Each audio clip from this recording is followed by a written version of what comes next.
Welcome to the deep dive. Today we're tackling a really big one, actually, English learning. It comes up a lot, doesn't it? It does. So if you feel buried under textbooks, maybe endless word lists, complex rules, well, this deep dive is definitely for you. Yeah. We've sifted through quite a bit, research, articles, some really clever strategies from polyglots, all aimed at giving you a practical shortcut to feeling confident. That's absolutely the mission today. We're trying to cut through all that noise. We want you to walk away with, the most effective, least scary ways to improve your English. Right, whether it's for work, or maybe you're thinking about studying abroad, or just traveling and feeling, well, comfortable. Exactly. And it is a critical skill. I mean, the data really shows English is kind of the world's operating language, right? Yeah, it dominates in business, science, tech, just connecting globally. Yeah. Learning it isn't just getting a skill, it feels more like getting access. And this is where we hit that big mental hurdle. The idea that getting fluent takes years of really hard, maybe painful study. That's right. Yeah, the grind. But our sources kept saying, look, if you focus on the right basics, the fundamentals, the whole thing changes. It's less of a marathon, more like a series of sprints you can actually win. Okay, let's unpack this then. And maybe start with the biggest mythbuster, the one about how many words you really need every day. That's the hook, definitely. You look at a full English dictionary, it's got hundreds of thousands of words. It's terrifying.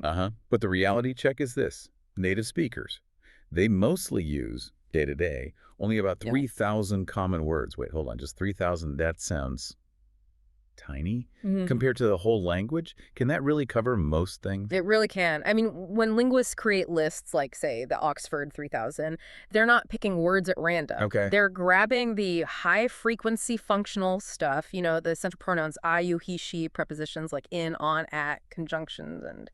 So the glue words. Exactly, the glue. And the most common verbs go come, take, make, all those. They're the structure holding sentences together.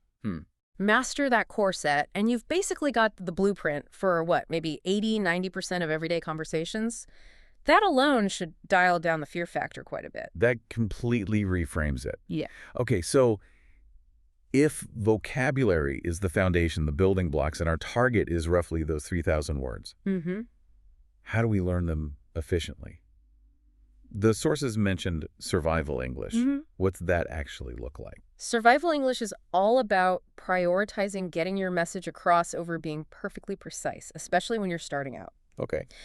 It's kind of the art of using a simple, common word when you can't remember the specific, maybe more complex one. Right. Give me an example, like in a real situation. Okay. Let's say you're talking about some new computer part, right? Maybe it's a perpendicular data storage unit or something fancy. Okay, yeah, I wouldn't remember that either. Exactly. So in survival mode, you just point and say, I need to put this thing right here. Simple. Ah, right. Or maybe you don't know the verb to assemble. You can get by with to put together. Words like thing, get, put, do, make, they're like your little toolkit. They keep the conversation moving, even if it's not perfectly elegant. But isn't there a risk there? If I just keep saying thing all the time, won't I sound a bit basic or like childish? How did the sources handle that? That's a really good question, and the sources are quite clear. This is a temporary strategy. It's like giving yourself permission to communicate right now while you're still building up your skills. A stepping stone. Exactly. Once you can sort of survive a conversation, then you start strategically swapping out those simple words. You use thing today to keep talking, but maybe next week you aim for component. It's a ladder. I like that, a ladder. Okay, so once we pick one of those core 3,000 words, let's use improve. How do we make sure it actually sticks? Doesn't just go in one ear and out the other. The resources mentioned something called the 3 times rule. Ah, yes, the 3 times rule. Yeah. It's super effective because it hits like 3 different memory pathways, one after the other. Okay. It pushes the word from just recognizing it passively to actually using it actively. Walk me through it step by step. Okay, step 1. You engage your visual memory and understanding. You write the word down, improve, and its simple meaning like to make something better. Just get that basic idea locked in. Got it. Write it down. Now you activate your usage memory. Straight away, make a sentence that's actually relevant to you. Right now. Okay. Maybe, I want to improve my English speaking confidence.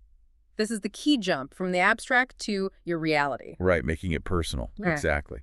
And step 3, engage your hearing and your muscle memory. Later in the day, say the word out loud. Yeah. Maybe in a totally different sentence, like, Running every morning improves my mood. Ah, okay.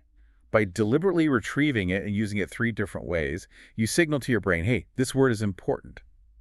And that seriously boosts your chances of remembering it. Takes maybe a minute per word. That immediate switch from just writing it down to using it in a meaningful sentence, that feels like the real power move It there. is. But, okay, using the right word is one thing.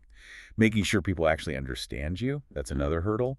If vocabulary is the what, pronunciation seems like the key to unlocking understanding. Absolutely critical. You could know loads of words, but if your pronunciation is even slightly off, the whole message can just crumble. The sources point out that lots of learners stumble over minimal pairs, those words that sound almost the same, but for one tiny sound difference. Right. And that tiny difference changes the meaning completely. Yeah, like the classic tree versus three. Exactly. Or ship and sheep. I Get those know. wrong, and suddenly you're talking about wood instead of numbers, or boats instead of animals. Precisely. And the really interesting part is that fixing it is often physical. It's about what your mouth is actually doing. Okay, here's where it gets really interesting. The physical difference. Yeah, take that fifth sound, like in 3. For that sound, you have to gently push your tongue forward so it just touches the back of your front teeth. That little bit of friction makes the th. Okay, I can feel that. Right. But if your tongue stays behind your teeth, like tucked inside, you get the tay sound. Tree, tree. Wow. It's like a fraction of an inch difference, but a totally different word. I never really thought about the mechanics like that. That tiny tongue movement changes everything. What about ship and sheep? What's the physical trick there? That's about the vowel sound, a short E versus a long E. For ship, your mouth is a bit more relaxed, maybe slightly open. The sound is quick, sharp. Ship, ship. Okay. For sheep, you need to stretch your lips sideways, almost like a narrow smile. That lengthens the vowel. Sheep, sheep. Right, more tension.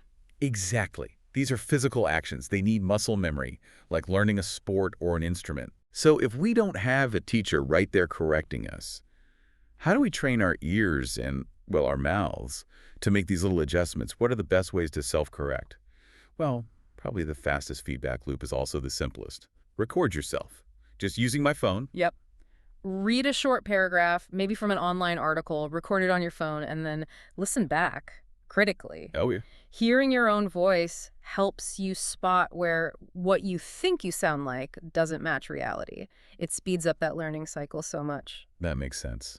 And the second technique, the one for the muscle memory you mentioned, shadowing. Oh, shadowing is fantastic. You basically listen to a native speaker, could be a bit from a movie, a news clip, even this deep dive, and you try to repeat what they say almost immediately like an echo, but you're not just copying the words, you're trying to mimic the intonation, the rhythm, the pauses, the whole melody of the speech. So you're training your mouth and vocal cords. Exactly. You're physically training them to make the sounds and patterns of natural English. These little targeted pronunciation tweaks, they make a huge difference in how easily people understand you, even if your vocabulary is still developing. Getting the sounds right makes you clear. Yeah. But the words still need to be in the right order, logically. Which brings us to structure grammar. Grammar. The scary part for many. Totally. This is where people often just freeze up, right? Yeah. Faced with complex charts and rules, how do we get past that overwhelm? The secret, again, is simplicity. You don't need to wrestle every single grammar rule into submission right away. Okay. You need to really master the basic sentence structure first. That becomes your anchor. And that anchor for English is generally subject plus verb plus object, SVO. That's the core. I eat apples, she likes music, the cat chased the mouse. It's the default layout for most simple statements in English. Right. Get comfortable with SVO, and you can communicate clearly right off the bat. But we don't just talk about the present, do we? Things happen yesterday or tomorrow. If we're sticking to simple survival grammar, what tenses work easily with that SVO structure? Good point. The sources generally suggest focusing on 3 simple tenses that slot right into SVO. Present simple, I eat, past simple, I ate, and future simple, usually using will, I will eat. Okay, present, past, future simple. Yeah. If you can confidently use SVO across those 3 basic time frames, you can talk about yesterday, today, and tomorrow. That covers a huge amount of ground. That really does feel manageable. Okay, so we had the basic structure, SVO, and the basic tenses. But people don't usually talk in just 3-word sentences.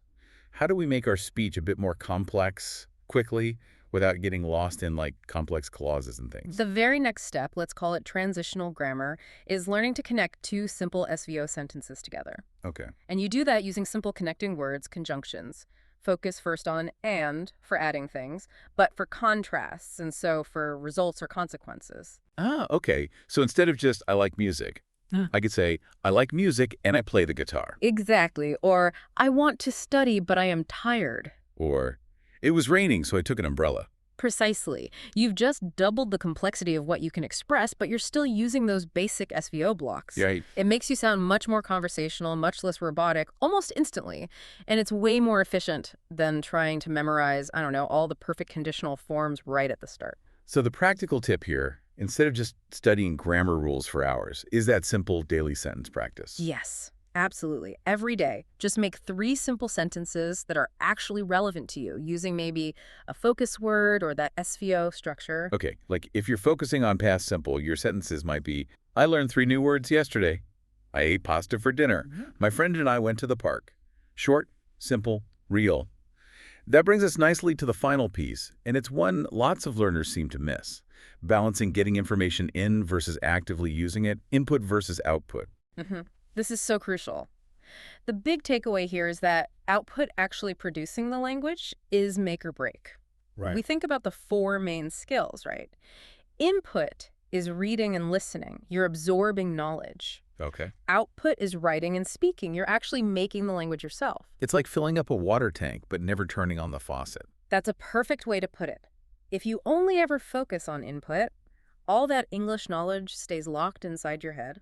You might understand everything you read or hear, but then someone asks you a question and you just freeze. Yeah, the deer in headlights moment. Exactly, because you haven't practiced pulling the information out quickly. You haven't trained those pathways for speaking. You have to practice speaking. So the practical strategy for getting that output going every day, if finding a speaking partner feels too hard or maybe intimidating at first, the sources suggest just talking to yourself. It sounds a little funny, maybe, but it is incredibly effective. It's basically narrating your own life.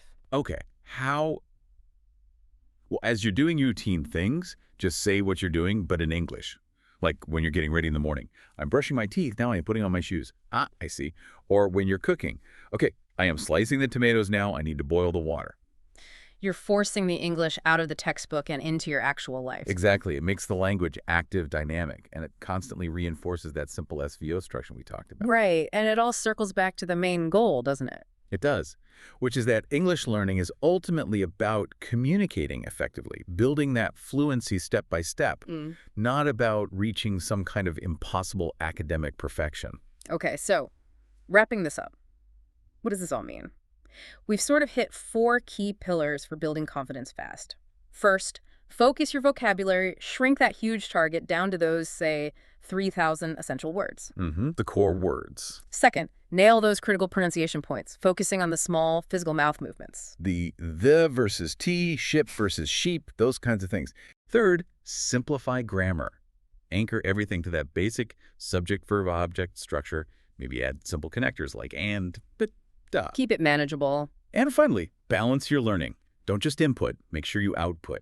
Practice speaking, even if it's just talking to yourself during the day. And don't forget those really practical techniques you can start using, like today, the 3 times rule for making vocabulary stick. Right. Using shadowing and recording yourself to work on your pronunciation, and just forcing yourself to make 3 simple, relevant SVO sentences every single day to build that grammar muscle. These are active things you can do that really bypass a lot of the usual frustration. So here's a final thought for you to chew on.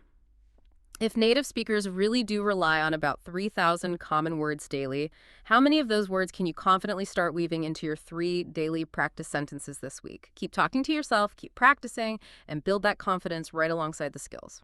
We'll see you for the next deep dive.